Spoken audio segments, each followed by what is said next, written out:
all this list with excuses, they are not real beliefs in our soul? They are real beliefs in our soul, Pierre. The problem is that we want them to remain. That's the problem. We're excusing them being beliefs in our soul. We're justifying them being beliefs in our soul. We're justifying their remaining in our soul. So they are real. There's no doubt about the fact that they are real. So when you feel like, for example, that God doesn't exist, well, that's a feeling that you have inside of you that it's real. But you can work out whether God exists or not. You can actually change that, right? You can actually go through a process of connecting with God, and then you'll realise that God actually does exist. So while you're using that justification that God doesn't exist, you're basically using it as an excuse. So while it's a real emotion in you, you can change your real emotions. You can. And this is what I'm getting at, is that many of you are going, oh, it's a real emotion in me, but I can't change it. Right? And this is why on earth there's so much of this concept or belief that nobody really ever changes. Right? And it's interesting when you even examine things like iridology. The reality is nobody ever really changes after the age of 3 or 4 or 5. If you look in the eye, the iris, most of the time the injuries are set, and from then on they never clear up, right the way through to death, and they just get worse and worse and worse, right? But they never get better, right? What I'm suggesting is that no, the reason why they never get better is because we still keep wanting to use the same excuses over and over again. They are emotions that we need to release, but you're able to release emotion. You are. So there's no reason for them to remain in you. Does that make sense? So if I feel I have been created, I have a choice to make a different choice. I can make a different choice, but I have been created by God that I'm not able to do a different choice. Do I need to feel that to remove like a real feeling? Well, that's not even true. So you can't feel something that's not true. Who caused you to believe that you can't make different choices? It certainly wasn't God. Right? Who was it? My parents. Yeah, your parents. So you see, you're doing what we talked about yesterday, blaming God for something and then trying to process that. But the reality is, it needs to be put. You need to put the emotion with the person that created it. Then you'll be able to process the emotion. It's got to be in truth. You follow? This is why most people's processing gets circular, because they're not actually facing the truth about who created that particular emotion. So when you have a belief that God doesn't exist, do you think that came from God? Of course it didn't. It came from this environment we're living in. It came from the upbringing. It came from a whole series of events that then caused you to blame God for what other people did. It's caused by a lot of other things, and you need to find what it's caused by. But what I'm saying is, those things are emotions in you. Yes, they are. However, God made you to release them. So stop saying that it's justified having them in you. So every time I say, oh, but I have this in me, I go, well, you don't have to have that in you.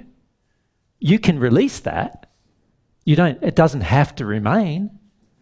So why do you want to have it remain? Most of the time we want to have it remain because it helps us justify our next action.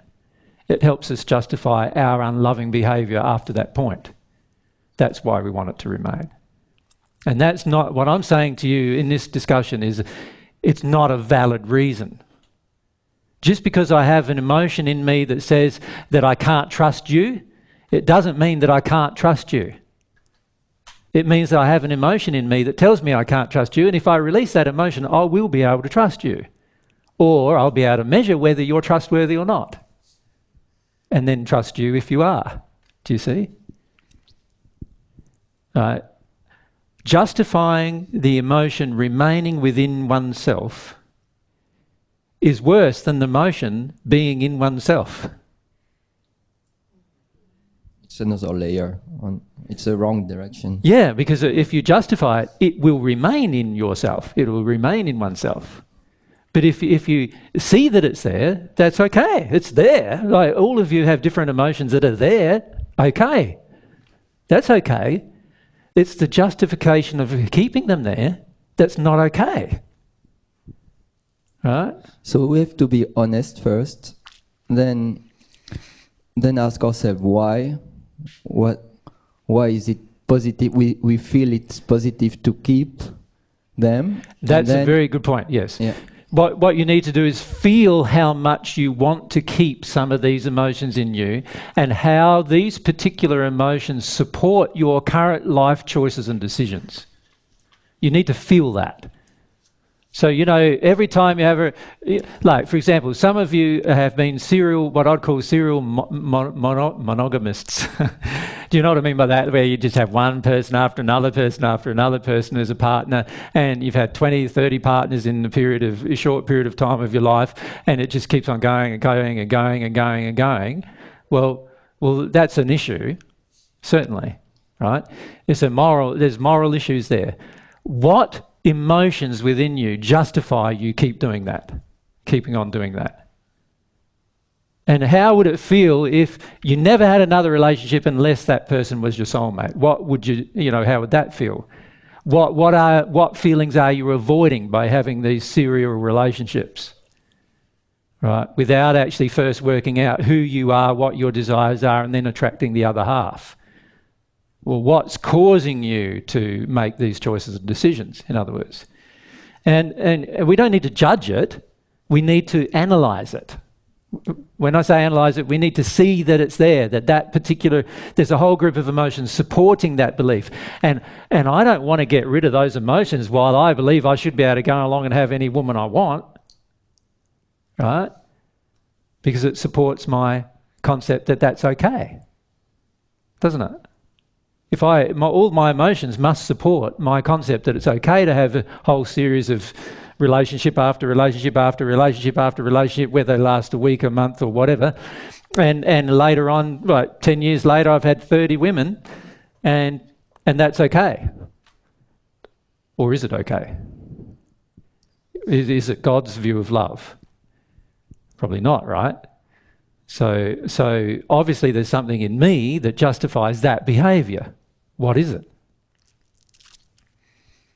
And why is it that I don't want to give that up? There must be reasons why I don't want to give that up. What does it give me? It feeds some addiction. It makes me feel good. Or what does it make me do?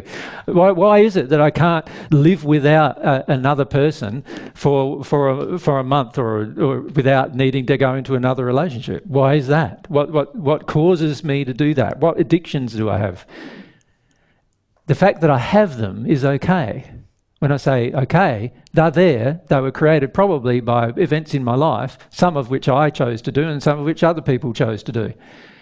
That's not so much of a problem as denying or excusing or justifying or minimising or shifting the blame for them being there. Right? Because when I do that, I have no chance of change. No chance.